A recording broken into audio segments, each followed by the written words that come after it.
Al Jazeera's Sinem Koseglu has more from Istanbul. This way for a while between French President Emmanuel Macron and Turkish President Erdogan. Basically, there are several reasons for the dispute between two countries, which has actually centralized between Erdogan and Macron. First, Turkey's military presence in Libya, Turkey's oil and gas explorations in the Eastern Mediterranean, the latest Nagorno-Karabakh dispute between Armenia and Azerbaijan. These are the problematic areas at which those two NATO allies are at odds with against each other. And personally, Erdogan and Macron have been criticizing each other very harshly in the last couple of months, but especially Erdogan's recent statements, recent verbal attacks, as other diplomats name it, has been perceived as concerning. Basically, President Erdogan and his allies see that there is a rising Islamophobia in Europe, in particular in France and Netherlands, and that's why in his speech today he called France and other countries as racist and fascist. Basically, Erdogan is trying to corner France because he believes that Macron is trying to corner Turkey in its rising regional efforts, especially in the Eastern Mediterranean. Well, France's trade minister is condemning Erdogan's comments, but says there will be no reciprocal boycott of Turkish products. Natasha Butler has more from Paris.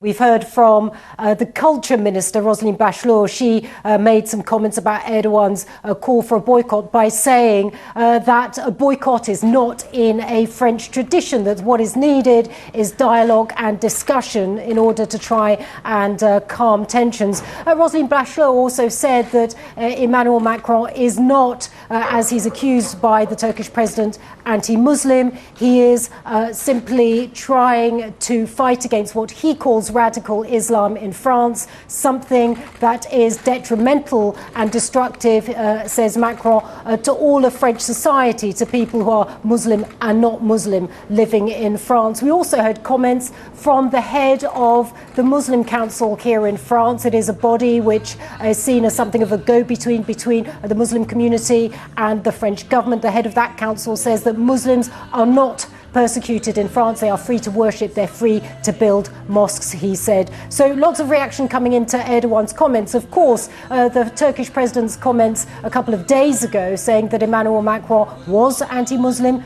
that he needed a mental health check, went down very badly, as you can imagine, with French authorities at the Elysee, also with the foreign ministry, saying that this sort of talk is, in a way, it's beneath the head of state. It is not very diplomatic, it is not very constructive, and they called on the Turkish president to end this kind of talk, which is also not very befitting of an ally. Turkey and France, of course, both NATO allies.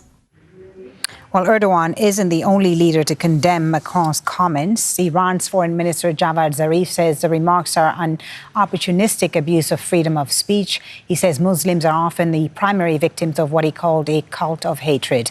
Pakistan's Foreign Minister Shah Mahmood Qureshi warns the seeds of hate are being cultivated with such rhetoric. But European leaders are standing by Macron. The EU's Policy Chief, Joseph Borrell, says Erdogan's words were unacceptable and called on Turkey to stop this dangerous spiral of confrontation. And there's support as well from Germany. We stand in solidarity at France's side as far as the personal attacks by President Erdogan against President Macron go, which I find are a new low point. They are totally unacceptable. But above all, we stand in solidarity at France's side in the fight against Islamic extremists, especially after the heinous terror crime last week. Well, let's discuss this further now with Yasser Louati, who's head of the Justice and Liberties for All Committee, his vice from Paris. Thank you very much for speaking to us. Just some context for our viewers first. Emmanuel Macron's controversial comments on Islam followed the killing of a teacher in France who was beheaded for showing pictures of the Prophet Muhammad, cartoons of the Prophet Muhammad to his students. Is the Turkish president right in saying that Emmanuel Macron has a problem with Islam? First, it is, a question needs to be asked is how could France go from being celebrated around the world, the Muslim and Arab world, after the Jacques Chirac refusal to engage with the Americans to destroy Iraq, 2003, being boycotted all over the region. It's a question we really need to ask. As for the declaration of President Erdogan, how can Emmanuel Macron say that freedom of speech includes insulting Muslims, which actually it does. But freedom of speech also comes with a responsibility. If I have the freedom to express myself, it also means I have a responsibility towards the sensitivity, of others. Now, Erdogan says Emmanuel Macron needs to have his mental health checked. Well, it could be either freedom of speech, provocation, but Emmanuel Macron cannot say it's okay to portray the Prophet of Islam in such a way, and Muslims have to accept it. But when his little ego is a little bit scorched, he comes and complains officially.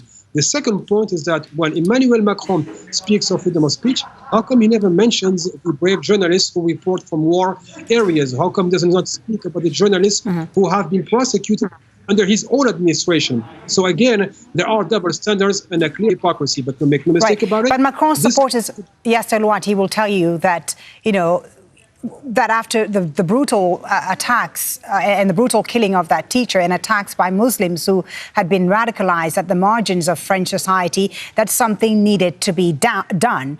So if not this plan to reform the practice of Islam in France, what?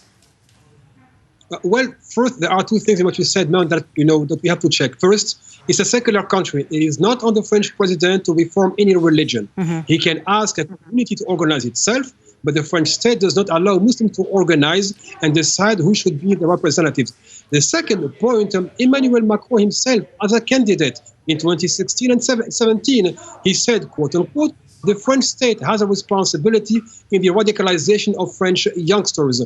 Now, is the answer to a terrorist attack reforming a religion? I'm pretty sure it does not. Second, we have mass surveillance and drastic counterterrorism measures. Nevertheless, the French state failed, and this is again a massive intelligence failure. So, of course, this one-upmanship tends to take away the blame away from the state and put it on Muslims. But again, if Emmanuel Macron wants to tackle so-called radicalization, first, what is radicalization? To quote the French Senate, there is no definition of it.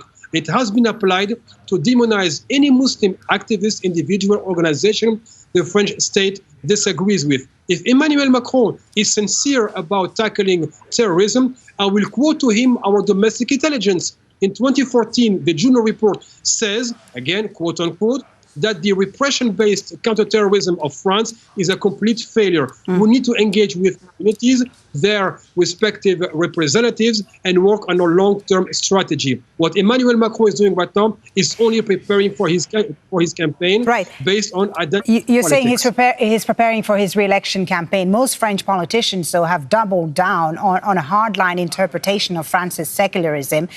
I wonder what effect is this having on France's Muslim community? Because in France, as I know, it's very difficult to prove that discrimination exists. So what is happening right now? Well, first, if politicians are doubling down, it's also a clear indication that the center of gravity of French politics has shifted so far into the far right that from the far left, Jean-Luc Mélenchon, to the far right, Marine Le Pen, they all agree on Islamophobia. The results are, if you are a Muslim person applying for a job, you are 5 times more likely of being discriminated against. If you are a Muslim woman, listen carefully, madam, if you are a Muslim woman with a headscarf, you stand a 1% chance of getting a job. That's a social death sentence. On top of it, they can go to school, and now they want to prohibit the Muslim headscarf from self-employed nannies. Add to it the daily debates on the place of Muslims. Do they belong here? Is Islam compatible with the Republic? And the list goes on. So you can create a toxic environment that translates in systemic Islamophobia and then tell Muslims you are responsible for this. As for the interpretation of the secular law, you are definitely right, madam. They want to take away the secular law of laicity from the Constitution and turn it into an ideological tool. The difference being we go from the neutrality of the state to the neutrality of public space so they can wipe out any visibility of Muslims. And to finish, madam, and this is very dangerous, François Baroin, a presidential hopeful, said clearly, he first defined this new laïcité and said, quote unquote, the new laïcité goes against human rights, but we still have to apply it. Thank you so much, Yasser Louati, for speaking to us about this. Thank you for your views. We appreciate your time. Plenty more ahead on this Al Jazeera News Hour, including a third attempt to uphold a ceasefire between Armenia and Azerbaijan is already at risk of crumbling under the pressure. Plus, we look at the dire situation for Afghans as the violence in Helmand province escalates despite a peace talk.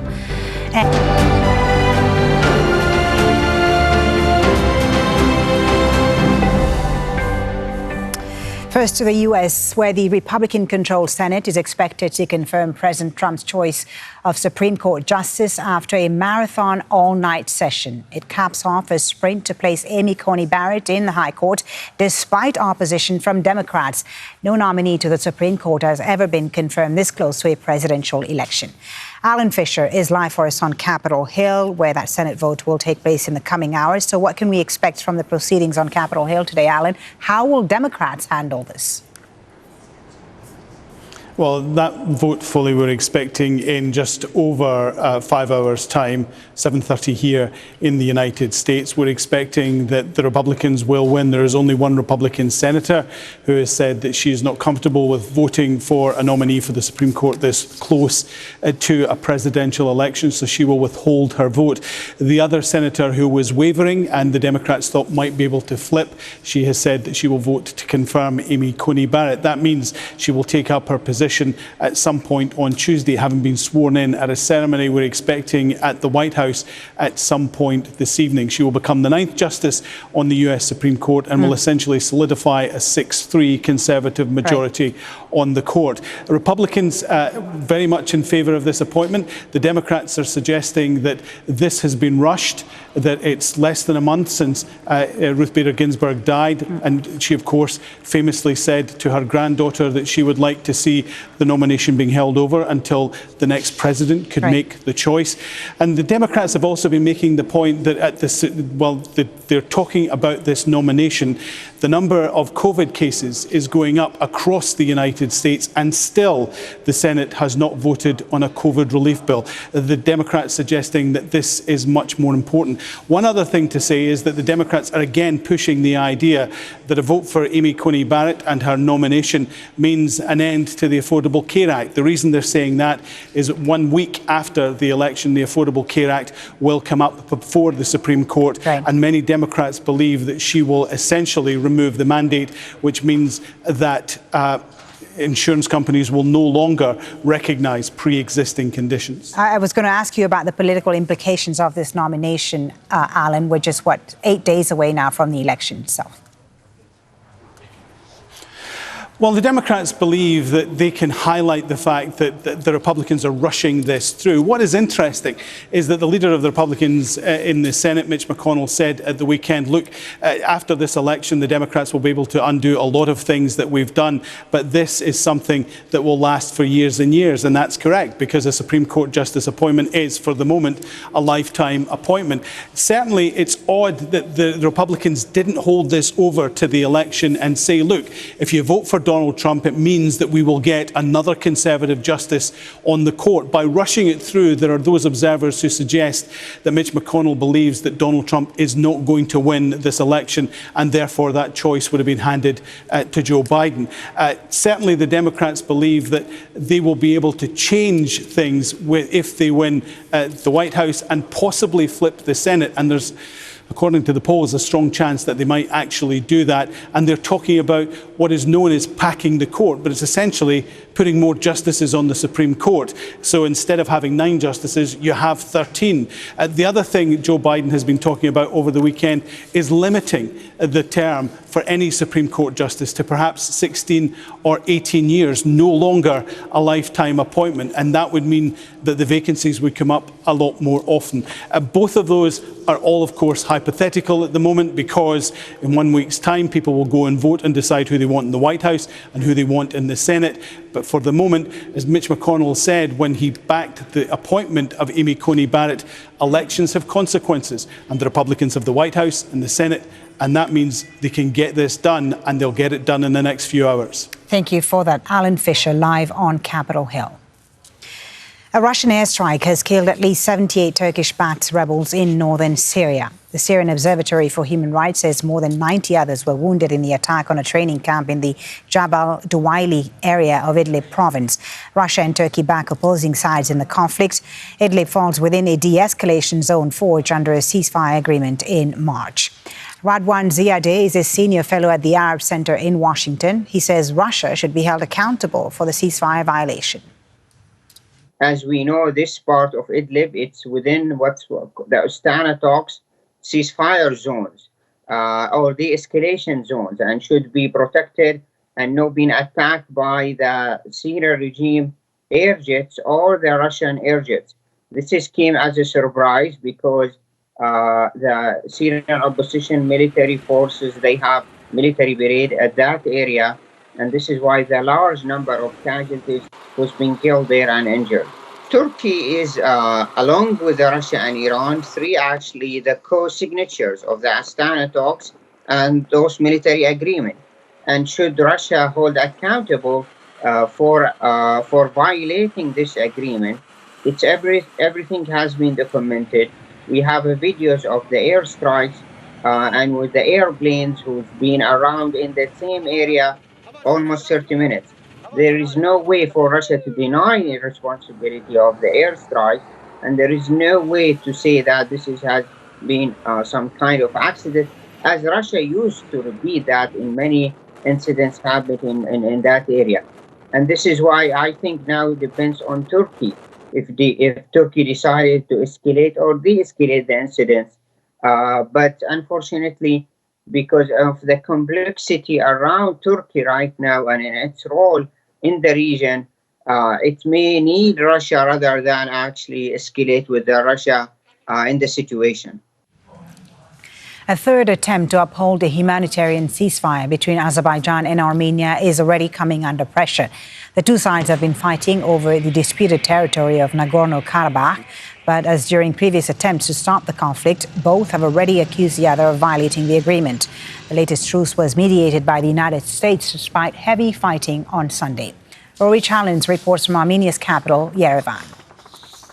The Armenians insist that they are honouring this ceasefire, adhering to it, but they say that the Azeris have been shelling civilian settlements, that they have killed one civilian and wounded another two in Nagorno-Karabakh, that they have been using Smerch rocket systems. The Azeris have been saying similar things back to the Armenians. So, yes, the prospects for this particular effort at a ceasefire not particularly rosy at the moment. I mean, you have to look at this situation and say that perhaps it is in the Armenians' best interest to come to a ceasefire, not necessarily in the interests of the Azeris, who have been in the military ascendancy over the last few weeks. It could still go wrong for the Azerbaijan army, but the president of Azerbaijan, Ilham Aliyev, doesn't seem to really be in the mood for the ceasefire anyway. He has said that we will continue on our path in an address to the nation earlier. If they want a ceasefire, let them tell the occupying state to leave our territories. No, then we will go on to the end. He seems fed up with peace processes, fed up with the OSCE, and fed up with international medias who he says are biased in favour of Armenia. We are creating a new reality, says Aliyev, and that does not seem the right kind of circumstances for a lasting ceasefire. And Hoda Abdelhamid has the latest on the ceasefire from Mingashevir in Azerbaijan.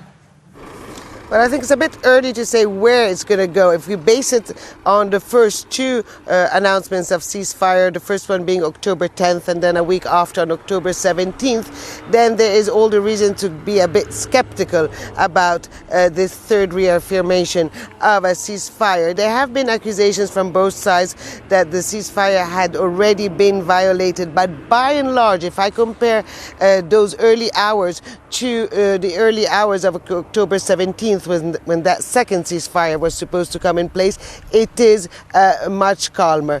Well, the civilians actually are actually supporting this war. Whoever you speak to tells you the Azeri army this time has the upper hand. It's not anymore the army of the 90s when Azerbaijan was given really a humiliating defeat, a bitter defeat that no one has forgotten here.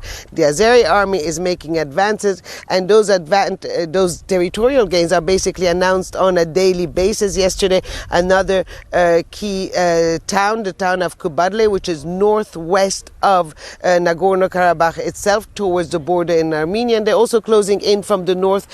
From a part, they took under control a town called Galabje. So certainly people are very happy about that. Also because territorial gains means, yes, deoccupying those areas that belong to Azerbaijan, but also getting hold of natural resources. All right, still ahead on the News Hour. We're just 8 days away from the U.S. presidential election. Will the battleground states along the Great Lakes help Trump secure another win? And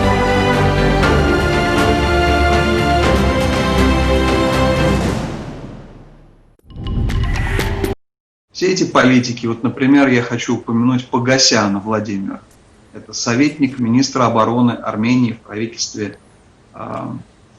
Пашиняна, который сравнил Израиль в своем посте в Фейсбуке вчера с нацистской Германией. И что, мол, мы будем мстить и так далее, чуть ли не угрозы в адрес Израиля. Но ведь это человек официальный, ну как такие можно слова говорить? Ну говорить можно, но ведь в чем польза вообще для Армении? Хорошо, допустим, кого-то хотите оскорбить, обидеть, ну понятно, в чем рациональное зерно в таком поведении лично? Нету. Интеллект отключен здесь, когда такие эмоции. Все эти политики уйдут. Армения и армянский народ нуждаются в новых лидерах, в рациональных, умных людях, которые заново начнут выстраивать ее внешнюю политику, которые начнут вести диалог с позиции мира, реально осознавая свои слабости, не задирая нос кверху, договариваясь, идя на уступки, улыбаясь и не позволяя себе такие мерзости в адрес ни одной страны и ни одного народа. И тогда постепенно, Бог даст, начнется конструктивный процесс новый. Но с этим режимом это невозможно. Я думаю, что сам армянский народ уберет эти политические элиты с Олимпа власти. Они не оправдали их доверие и привели их к величайшему разбитому корыту.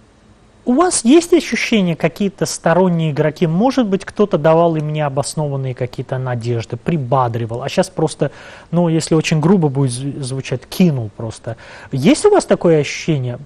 Потому что это сложно. Безусловно. У меня было ощущение все это время, что Пашиняна и его элиты не покидала уверенность в том, что бы они себе не позволили, что бы они ни сделали, за них придет заступаться тетя Россия.